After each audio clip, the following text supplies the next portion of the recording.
রাজীব রাঙ্খল চুক্তি হয়েছিল। টিএনভি বিজয় রাঙ্খল সারেন্ডার করেছিল উগ্রপন্থা থেকে মূল স্রোতে রাজীব গান্ধীর সঙ্গে চুক্তির মাধ্যমে। তখন অবিভক্ত কুলাই সিট ছিল। বর্তমান যে সিটটা আমরা আমবাসা সিট বলি, এটা কুলাই সিট ছিল। ওই কুলাই সিট থেকে বিসি রাঙ্খল 10 বছরের বিধায়ক ছিলেন, 83 to 93।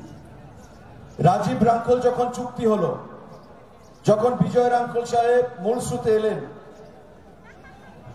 রাজীব গান্ধীর কাছে দাবি করলেন যে আমাকে কুলাই সিটটা ছেড়ে দিতে হবে।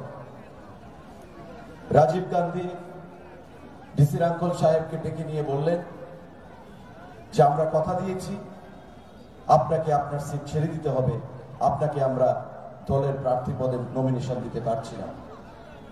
ডিসিদা আজকাল একটা পঞ্চায়েতের মেম্বার হওয়ার জন্য যেখানে মানুষ লড়াই করে, বিধায়কের পদ ছেড়ে দিয়েছিলেন হাসতে হাসতে, রাজ্যের শান্তির জন্য, জাতি উপজাতির মৈত্রীর জন্য, রাজীব রাঙ্খল অ্যাকর্ডকে সম্মান জানানোর জন্য। এবং তখন থেকে টিএনবি ছেড়ে যখন বিজয় রাঙ্খল এলেন, তখন বিজয় রাঙ্খল সেখান থেকে বিধায়ক হয়েছিলেন অনেকবার।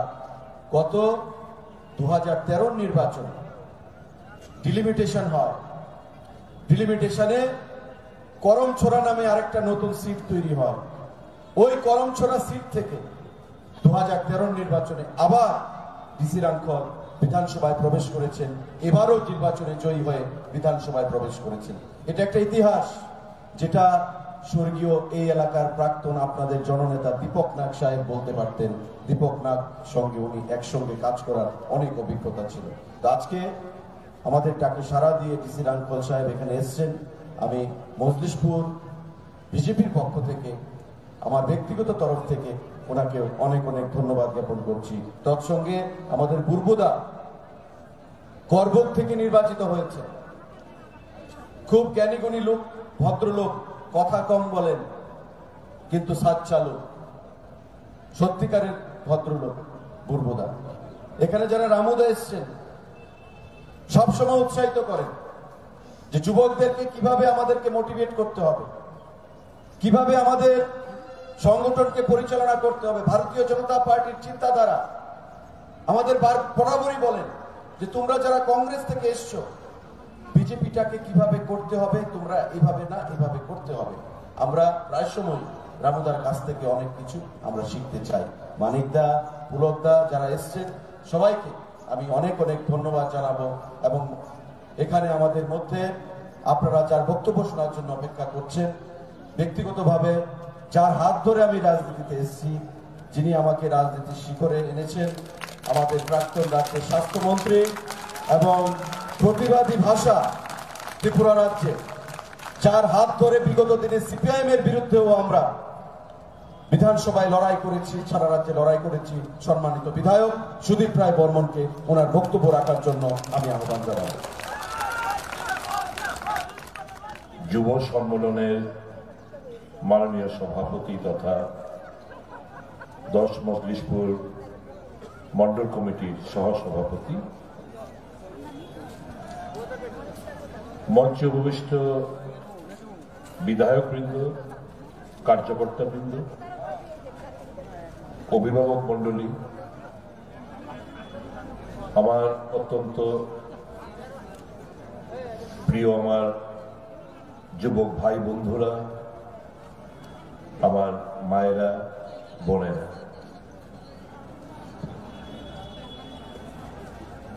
আমি প্রথমেই আপনাদের সকলকে অভিনন্দন জ্ঞাপন করছি। এই কারণে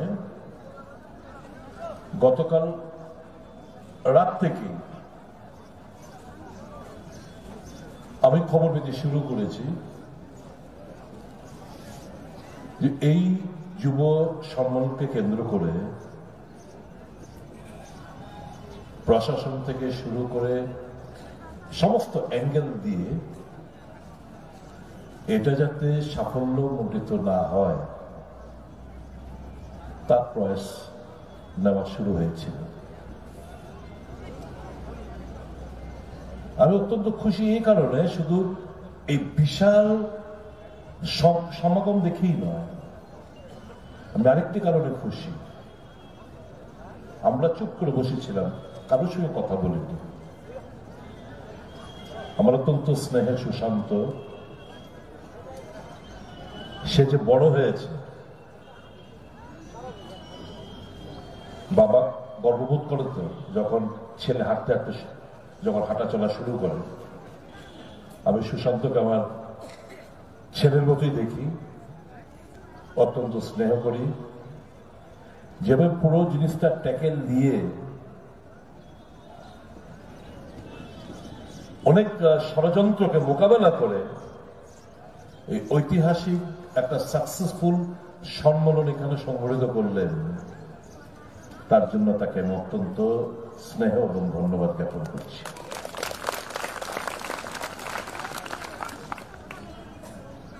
আপনারা একটা জিনিস কনফার্ম থাকতে পারেন,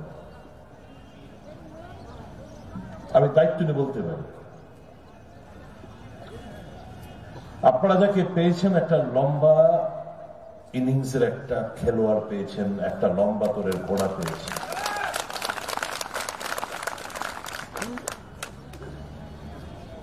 তার মধ্যে সমস্ত ধরনের প্রতিভা রয়েছে। হাইলি এডুকেটেড, রাজনীতি বোঝে, সাহস রয়েছে, সততা নিয়ে কাজ করার মানসিকতা রয়েছে, মানুষকে ভালোবাসতে সে জানে, মানুষের জন্য করার তার একটা সাংঘাতিক খেদে। আমার এখনো মনে পড়ে, আমি একদিন ওকে বিধানসভার ভেতরে আমি ডেকে নিয়ে কথা বলছিলাম, ওকে একটু ইয়ার্কি মারছিলাম, আরে ভাই তোর কি সারা দুনিয়াটা শুধু মজলিশপুর? সমস্ত প্রশ্নগুলো যা বিধানসভার মধ্যে করিস মজলিশপুরকে কেন্দ্র করে করিস, রাস্তাঘাট, পানীয় জল, হাসপাতাল, এই সমস্ত কিছু প্রশ্নগুলো শুধু মজলিশপুরকে কেন্দ্র করে। আমাকে তখন বলে, দাদা মানুষ যেভাবে আমাকে আশীর্বাদ করেছে, বিশ্বাস করেছে, ভালোবাসে, আমি এলাকাটাকে সুন্দরভাবে গুছিয়ে তুলতে চাই, তার জন্য আমার এই প্রশ্নগুলো করা, দৃষ্টি সরকারের গোচরে আনা। একদিন সময়ের সাথে সাথে মানুষের মেমোরিও খুব আস্তে আস্তে শুকিয়ে যায়। হঠাৎ করে দেখলাম একদিন এগ্রেসিভ সুশান্তকে বিধানসভার ভেতরে, কি সাংঘাতিক তরজা কথাবার্তার মধ্যে, সিপিএম বেঞ্চের সাথে, ওই মান্দাই চমনি, ওই যে গণহত্যা, এই গণহত্যাকে উত্থাপন করে রাজ্যের মাননীয় মুখ্যমন্ত্রীর দৃষ্টি আকর্ষণ করে এটার পুনরায় তদন্তের মাধ্যমে আসল কালপ্রিটদের খুঁজে বের করে তাদের যেন সাজা দিতে পারে, সেই আওয়াজ সুশান্ত বিধানসভার মধ্যে উপস্থাপনা করেছে। এই যে একটা প্রতিভা সম্পন্ন যুবক,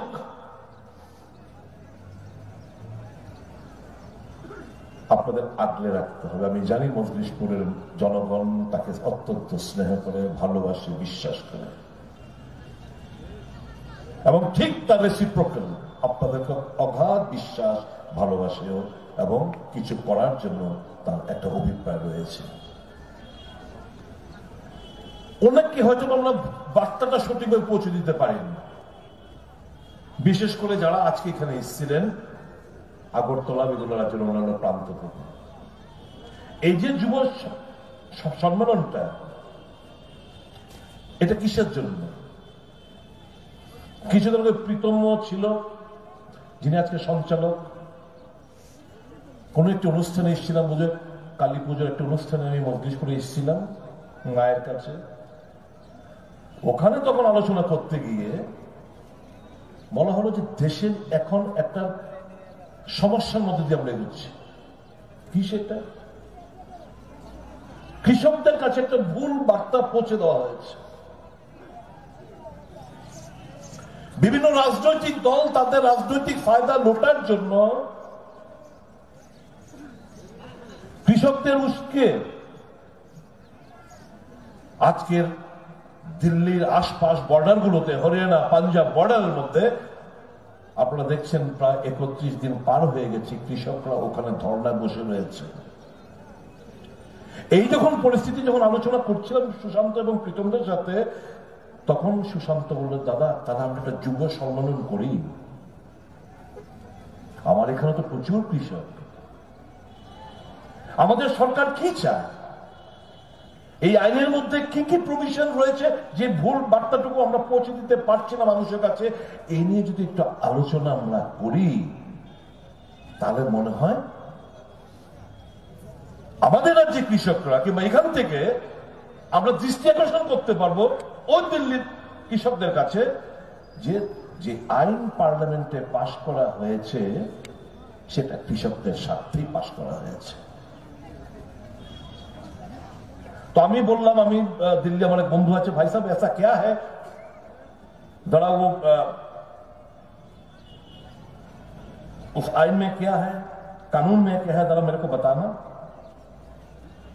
তো পুরো একটা আমার কাছে আইনটা যেটা পাশ করেছে এটা ওনারা পাঠিয়েছেন। আমি 2-4টে পয়েন্ট আমি পড়ছি হিন্দিতে, বুঝে ফেলবেন। मोदी सरकार के कृषि संबंधी सुधारों से किसानों का लाभ, इन कानूनों से क्या नहीं होगा कि होबे ना, न्यूनतम समर्थन मूल्य माने मैक्सिमम मिनिमम सपोर्ट प्राइस समाप्त नहीं होगा, एमएसपी चलबे, এটা শেষ হবে না, एपीएमसी मंडियां बंद नहीं की जाएगी, किसी भी वजह से कोई व्यक्ति किसानों की जमीन को नहीं ले सकता, যে কোনো कीमते হোক কৃষকদের জমি নিতে পারবে না। किसानों की जमीन में खरीदार कोई भी बदलाव नहीं कर सकता, खरीदार किसानों को धोखा नहीं दे सकते, खरीदार पूरा भुगतान किए बिना समझौते को समाप्त नहीं कर सकते, ये प्रोविजन गुलो करते पारबे ना। এবার इस कानून में এই কানুন দ্বারা क्या बेहतर होगा, আরো কি ভালো হবে, एमएसपी प्रणाली जारी रहेगी। कृषि कानून बनने के बाद सरकार ने एमएसपी में बढ़ोतरी की घोषणा की। एक कृषि आईन पास করার পর যে মিনিমাম সাপোর্ট প্রাইস আমাদের কেন্দ্রীয় সরকার এই মিনিমাম সাপোর্ট প্রাইসের बढ़ोतरी মানে বাড়ানোর ঘোষণা দিয়েছেন। एपीएमसी मंडियां अपना काम जारी रखेगी, किसान अपनी उपज इच्छानुसार मंडियों में या उसके बाहर बेच सकते हैं, मंडी की मोबाइलों बिक्री करते पारबे। फसल उगाने से पहले ही किसान अपनी उपज के दाम तय कर सकते हैं, समय पर भुगतान न करने पर खरीदारों को कानूनी कार्रवाई का सामना करना पड़ेगी, किसान अपनी मर्जी से समझौता को खत्म कर सकते हैं। इन प्रयासों में ज्यादा निवेश और बुनियादी सुविधाएं विकसित होगी, किसानों को आमदनी बढ़ेगी और ग्रामीण युवाओं को रोजगार का अवसर मिलेगा। তাহলে এই যে আইনটা পাশ করা হলো সম্পূর্ণ কৃষকদের স্বার্থে, কৃষকদের আয় দ্বিগুণ করার যে মোদী সাহেবের যে স্বপ্ন উদ্দেশ্য, সেটাকে লক্ষ্য রেখেই কিন্তু এই আইন পাশ করা হয়েছে। কিন্তু বিভিন্ন রাজনৈতিক দলের তরফ থেকে সিপিএম, কংগ্রেস, তৃণমূল কংগ্রেস আর অন্যান্য রাজনৈতিক দল এই কৃষকদেরকে গুমরাহ করার একটা চেষ্টা করছে, একটা ভুল বার্তা পৌঁছে দেওয়ার চেষ্টা করছে, তার নির্বাচনে জিততে হবে। যেরকমটা করা হয়েছিল কোভিড-19 যখন আত্মপ্রকাশ ঘটে, ব্যঙ্গ করেছিল थाली बजाने से थोड़ी ना वो वायरस खत्म होगा, दिया जलाने से थोड़ी ना वायरस खत्म होगा, এরকম ভাবে ক্রিটিসিজম করতে আমরা শুনেছি। করবে, ভালো কাজে করবে। এই কোভিড-19 চলাকালীন অবস্থায় যতগুলো উপনির্বাচন, নির্বাচন, বিধানসভা নির্বাচন, লোকাল বডি নির্বাচন হয়েছে, ইনক্লুডিং জম্মু এন্ড কাশ্মীর, বিরোধীরা ধরাশায়ী ভারতবর্ষের জনগণ মোদিজির উপর আস্থা, সম্পূর্ণ আস্থা ব্যক্ত করেছে।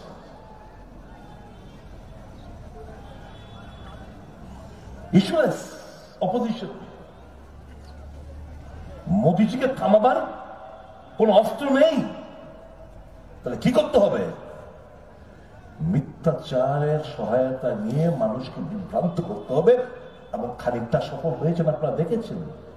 এই 31 দিন ধরে এই হরিয়ানা এবং পাঞ্জাবের বর্ডারগুলোতে কৃষকরা এখানে অবস্থান করছেন, বারবার সরকার পক্ষ থেকে আলোচনা করছেন, এরা বলছে না, শুনবো না আমরা যতক্ষণ অব্দি এই কৃষি আইন প্রত্যাহার না করা হয়। এটা কি হয়? অধিকাংশ কৃষকদের যারা সভা সমিতিগুলো, সংগঠনগুলো রয়েছে, তারা সবাই বোঝার পর এই বিলকে সমর্থন করেছেন। তাদের কাছেও বোঝানোর লোক পাঠানো হয়েছে, কিন্তু তারা বোঝ মানতে রাজি না, কারণ এর পেছনে রাজনৈতিক দলগুলোর মদত রয়েছে। কাজে এই কথাবার্তা তখন আমাকে বলল সুশান্ত, দাদা তাহলে তুমি একটু কৃষি বিলটার উপর একটু আলোচনাটা করে নিও, যাতে করে আমার এলাকার কৃষকরা এবং এই মঞ্চ থেকে যেখানে আমাদের রাজ্যে কৃষকরা রয়েছেন, কিংবা সোশ্যাল মিডিয়ার মাধ্যমে দূর দূরান্ত থেকে ত্রিপুরার যারাই দেখছেন, যারাই শুনবেন, এই জিনিসগুলো বুঝে মানুষ যদি অবুঝের মতো চলাফেরা করে, সরকার কি করতে পারবে? এই আন্দোলনের কাজে সরকার অতজন হতে পারে না, কারণ এই আইনের মধ্যে কৃষকদের অধিকাংশ লাভের কথা মাথায় রেখে এই আইনটা পাস করা হয়েছে। ভালোই হয়েছে আজকে এই সম্মেলন মূলত ওই কৃষি বিলের উপর আলোচনা করার জন্যই এখানে সংগঠিত করে। আর যারা বিরোধিতা করছেন, রাস্তার মধ্যে মিছিল টিছিল করে বাধা দিয়েছেন, প্রশাসনিক গ্যালাকল তৈরি করে, তারা বোধ হয় ওই রাজনৈতিক দলগুলো যে এই বিলটাকে অপোজ করছে, তাদের হাতকে শক্তিশালী করার উদ্দেশ্য নিয়েই বোধ হয় এই প্রোগ্রামটাকে বানচাল করার জন্য উদ্দেশ্য প্রণোদিত ভাবে এখানে রাস্তাতে হাঁটাচলা করছিলেন, স্লোগানবাজি করছিলেন। প্ররোচনা ফাঁদে মজলিশপুরের বন্ধুরা ফাঁদে পায়া দেয়নি। ধন্যবাদ জানাই আপনাদের।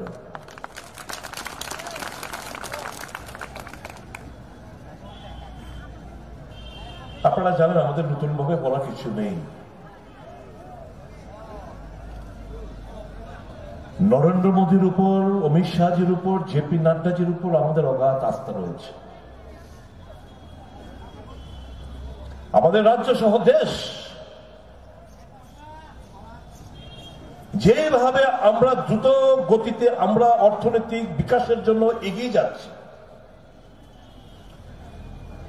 একের পর এক জনকল্যাণমুখী সিদ্ধান্তগুলো কেন্দ্র সরকার নিচ্ছেন।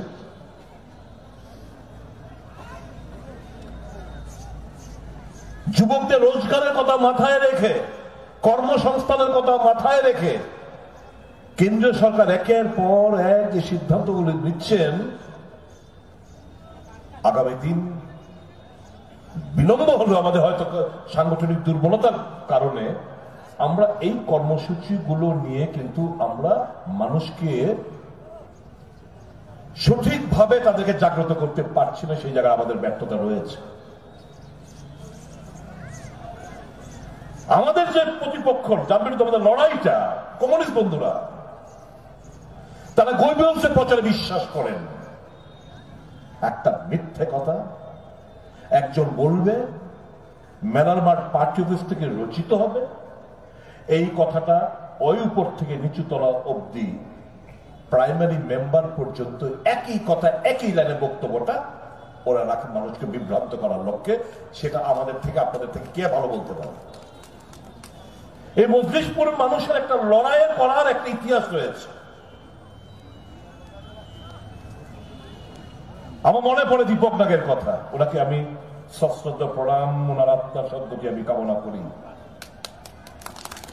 হৃদয়ের মানুষ, মজলিশপুরবাসীর প্রত্যেকের হৃদয়ে দীপক নাগ এখনো অমর। আমার হৃদয়ে দীপক নাগ সারা জীবন অমর থাকবে। একসঙ্গে রাজনীতি করেছি, যুব কংগ্রেস করেছি।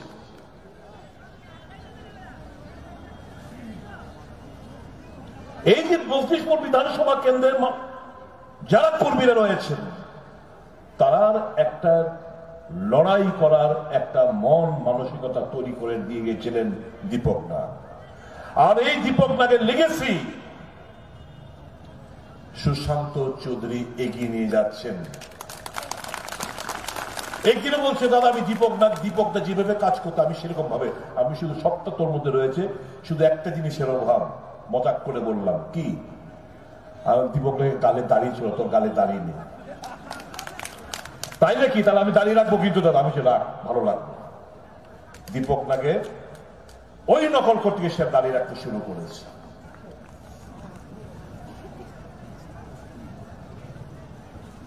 কম অত্যাচার সহিত হয়েছে আপনাদের। এক একটা নির্বাচন গেছে, কি অত্যাচার, কি অগ্নিসংযোগ। চিৎকার করলাম আমরা, রবি লিটন এই সামনে। এদেরকে মেরে ফেলা হলো সিপিএম পার্টি অফিসের জাস্ট অপোজিটে। বলা হলো না, ল্যাম্পপোস্টে ধাক্কা খেয়ে এদের অ্যাক্সিডেন্ট হয়েছে। রবি লিটনের মা আজকেও বিচার চায়। ওই মান্দাই চৌমনের যাদেরকে গণহত্যা করলো তারা আজকেও বিচার চেয়েছে পরিবারগুলো। একটা সন্ত্রাসের বাতাবরণ সিপিএম এর জামানায় আমরা দেখেছি। জানি অনেক কাজ 25 বছর পর সরকার পরিবর্তন হওয়ার অনেক এক্সপেকটেশন, প্রত্যাশা আপনাদের মধ্যে রয়েছে। হয়তো অনেক সরকার অনেক কাজগুলো করেছে, প্রচার নেই। আবার অনেক কাজগুলো করার যেগুলো নির্বাচনী ইস্তেহারে প্রতিশ্রুতি দেওয়া ছিল কিংবা ভিশন ডকুমেন্ট যেটা, সেটা কাজ করার বাকি রয়ে গেছে। তবে এইটুকু বলতে পারি, আগামী নির্বাচনে যাওয়ার আগে, অর্থাৎ 2023 নির্বাচনের আগে ভিশন ডকুমেন্টের দেওয়া প্রত্যেকটি প্রতিশ্রুতি নিশ্চয়ই আমার সরকার, আমার দল এটা টোটো পালন করেই নির্বাচনের মানুষের কাছে আমরা আবার পুনরায় যাব। আর কিছুদিন বাদেই 2021 সাল শুরু হতে যাচ্ছে। আপনাদেরকে আগাম শুভেচ্ছা ইংরেজি নববর্ষে। আমার মনে কোনো সন্দেহ নেই যে এই 2021 সাল একটা বাড়তি পাওনা আমাদের জন্য অপেক্ষা করছে এবং খুব শীঘ্রই সেটা হবে।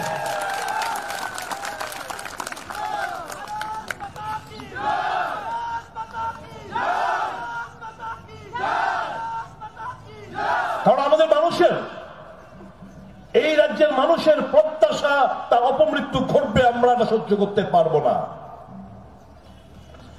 রাজনীতি করি, মানুষকে ধোঁকা দিতে শিখিনি।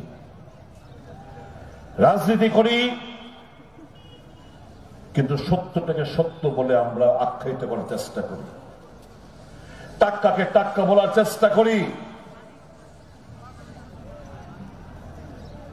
অন্যায়কে অন্যায়ের বিরুদ্ধে কণ্ঠ, প্রতিবাদ, আওয়াজ তুলি। এটা যদি দল বিরোধী হয়ে থাকে, হ্যাঁ আমি একসময় দল বিরোধী কাজ করব, কারণ মানুষের সাথে প্রতারণা কাউকে আমরা করতে দেব না। আমরা অঙ্গীকারবদ্ধ মানুষের জন্য, রাজ্যের মানুষের জন্য।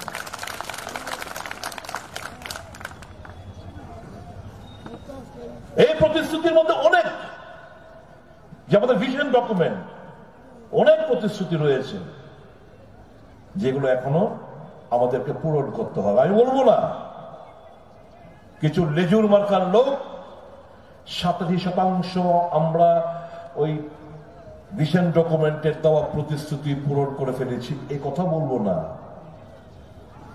কারণ তাদের বলতে হয়, কারণ তাদের ব্যক্তিগত লাভালাভের ব্যাপার রয়েছে। We have got nothing to lose. আর কিছু হারাবার কিংবা পাবার আশা নিয়ে রাজনীতিটা করি না। জনগণ যাদের সাথে আছে তাদের ভয় কিসে? আমি জানি আমার লিমিটেশন কতটুকু, আমি জানি আমাদের কতটুকু অব্দি যেতে পারবো, সবটা আমরা উপলব্ধি করি। কাজে ভয় পেয়ে কমিউনিস্টদেরই ভয় পায় না, আর কাকে ভয় পায়? কোনদিন ভয়ে আমরা এদেরকে জমা খরচা দিই না আমরা। কাজে আপনারা নিশ্চয় থাকুন, মোদী সাহেবের উপর ভরসা রাখুন, অমিত শাহের উপর ভরসা রাখুন, আমাদের সর্বভারতীয় সভাপতি জেপি নাড্ডা সাহেবের ভরসা রাখুন। ত্রিপুরায় নতুন ভাবে সবকিছু শুরু হতে যাচ্ছে, নতুন উদ্যমে, নতুন উৎসাহে, নতুন ভাবে উৎসাহ নিয়ে এই রাজ্যটাকে আমরা সঠিক জায়গায় নিয়ে আমাদেরকে পৌঁছতে হবে। সুনিশ্চিত করতে হবে সুযোগ সন্ধানে জনবিরোধী এবং খুনের রাজনীতি যারা বিশ্বাস করে কমিউনিস্ট বন্ধুরা, তাদেরকে আমরা বিন্দু মাত্র স্পেস আমরা দেব না, না না, এটা নিশ্চিত।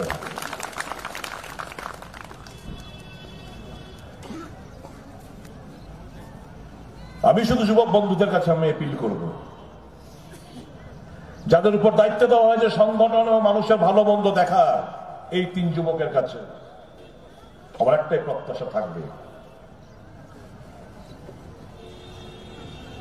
যুবকদের সঠিক দিশা দেখানোর জন্য তাদেরকে রাজনৈতিকভাবে তাদেরকে গড়ে তুলতে হবে। একটা সেকশন রয়েছে প্রত্যেকটি জায়গায়, অধিকাংশ মানুষ ভালো, ওই কটা পচা এলিমেন্টের জন্য, নোংরা এলিমেন্টের জন্য বেশি সংখ্যক মানুষ সব ভীত সন্ত্রস্ত হয়ে সত্যটাকে নিয়ে সামনে এগিয়ে যেতে পারবেন না, হতে পারে না। আজকে আপনারা দেখিয়ে দিয়েছেন গুটি কয়েকটি মানুষ, আমি জানি নাম বলতে চাই না, তাদের বিগত দিনের ইতিহাস, কার্যকলাপ সমস্ত কিছু আমাদের জানা রয়েছে। অধিকাংশ যুবক আজকে মন্ত্রিসপুর বিধানসভা কেন্দ্রে সত্যর দিকে ধাবিত, সত্যের দিকে এগিয়ে যেতে যাওয়ার চেষ্টা করছে। এটাকে ধরে রাখতে হবে। নেশা ছেয়ে গেছে, কমাবার কথা বলেছি কিন্তু ছেয়ে গেছে। তার বিরুদ্ধে যুদ্ধ প্রত্যেকটি যুবককে করতে হবে। বিশেষ করে এই ড্রাগের বিরুদ্ধে আমাদের যুদ্ধ, রণংদেহী মনোভাব আমাদের তৈরি করতে হবে। প্রত্যেকটি সংসার, আমার চোখের সামনে ছাত্র যুবকরা আজকে ড্রাগের শিকার হচ্ছে, সমস্ত বিক্রি করে ultimately at the end of the day Hyderabad যাচ্ছে, ব্যাঙ্গালোর যাচ্ছে, কলকাতা যাচ্ছে, এপোলো যাচ্ছে, ডেড বডি ফিরে আসছে, প্রতিদিন মারা যাচ্ছে মানুষ, যুবকরা। কেন সেটা হবে? ওই জায়গায় শুধু লড়াই লড়াই লড়াই চাই বললে হবে না। ওই জায়গায় যুবক বন্ধুদের দায়িত্ব দেওয়া হয়েছে যারা, তারা যুদ্ধ ঘোষণা করবেন। প্রত্যেক পাড়ায় পাড়ায় ওই নেশা যারা করে, ড্রাগ যারা নেয়, তাদেরকে খুঁজে বের করে তাদেরকে কাউন্সিলিং এর মাধ্যমে কিভাবে এই নেশার থেকে তাদেরকে মুক্ত দেওয়া যায়, অগ্রণী ভূমিকা আপনাদের পালন করতে হবে। তথ্য জানার অধিকার যে আইন, আমার মুখ্যমন্ত্রী নিশ্চয়ই তথ্য দিয়ে বলেছেন যে রাজ্যে অমুক সংখ্যক চাকরি হয়েছে, এত সংখ্যক চাকরি হয়েছে। অনেকে হয়তো আমরা জানি না। আরটিআই অ্যাপ্লাই করুন, আরটিআই জমা দিন। যে মজলিশপুর বিধানসভা কেন্দ্রে রেগুলার স্কেলে ডিআরডব্লিউ কন্টিনজেন্ট আউটসোর্সিং কারা কারা পেয়েছে জানুন।